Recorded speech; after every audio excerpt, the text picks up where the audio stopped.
सुप्रभात.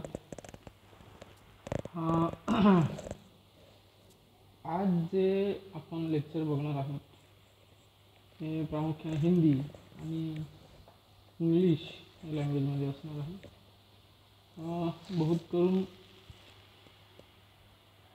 Maharashtrian P G scholars यांच्यासाठी थोडंसं वेगळं असेल, पण पॅन इंडिया आपल्याला जायचं आहे. त्याच्यामुळे हिंदी या लँग्वेजमध्ये आपण टुडेज आयुर्वेदाचं जे काही प्लॅटफॉर्म आहे त्यानुसार आपण हे लेक्चर कंडक्ट करत आहोत.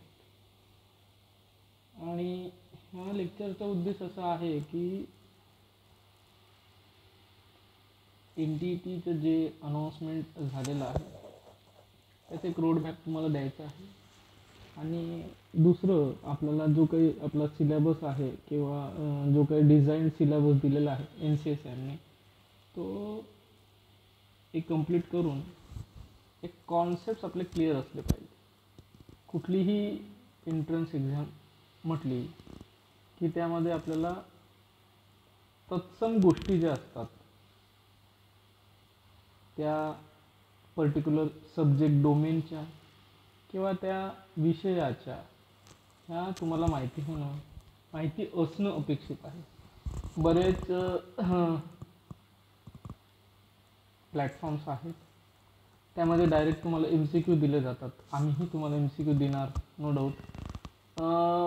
पण आमचं मेन फोकस काय असणार आहे हे मी तुम्हाला थोडक्यात समजावून सांगतो. साधारणतः एक जे काही गाईडलाईन आलेलं आहे त्या गाईडलाईननुसार आपल्याला प्रश्न किती असणार, उत्तरं किती द्यायची, कसे द्यायचे, निगेटिव्ह मार्किंग आहे का, हे न सांगता डायरेक्ट विषयाला हात मला घालायचा आहे.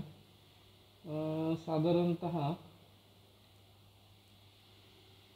काल म्हणजे 24 तारखेला नोटीस निघाली आणि आली कधी, तर ती आली आपल्याला 25 तारखेला, म्हणजे एक दिवसानंतर ती आपल्यापर्यंत पोचते.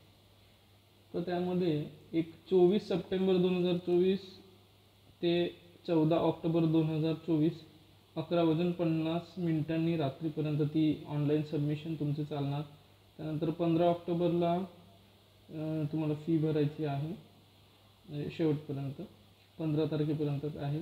16 तारखेला अप्लिकेशन फॉर्म वगैरे देतील आणि डेट ऑफ जी एक्झाम आहे ती आपल्याला कशा स्वरूपाची असणार आहे तर ती तुम्हाला असणार आहे कॉम्प्युटर बेस्ड एक्झाम.